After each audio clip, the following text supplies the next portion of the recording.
আমি ফোন চার্জে রেখে কতক্ষণ আগে খাইতে গেছিলাম, তখন বন্ধু সবুজ কল দিছিল, আমি দেখি নাই। খাবার শেষে এসে ফোন ধরে কল দিলাম যে কাহিনী কি।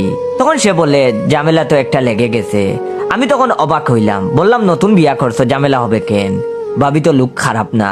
তখন সে বলে সন্ধ্যাবেলা কাম কাজ সেরে এসে তোর বাবির কাছে শুয়েছিলাম, দুজনে গল্প করতেছিলাম। আমি তখন বললাম তাতে সমস্যা কি, এটা তো ভালোই শীতের দিনে।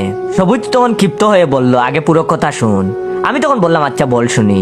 সবুজ তখন বলতে আরম্ভ করলো, তোর ভাবি হঠাৎ আমার কাছে এসে জিজ্ঞেস করতেছে, আচ্ছা আমি যদি খানা হইতাম আপনি কি আমারে বিয়ে করতেন? তুই তো আগে শিখাইছিলি বউয়ের সব কথা বুঝে উত্তর দিতে।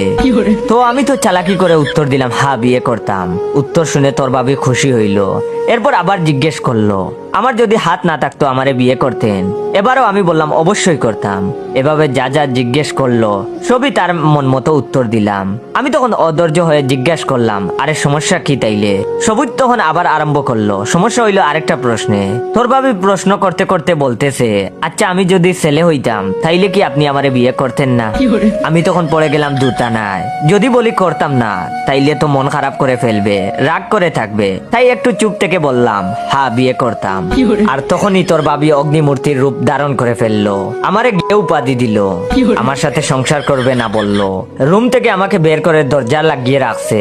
এখন আমি কি করব বল? আমি তখন কথাগুলো না শোনার বান করে হেলো হেলো করতে লাগলাম।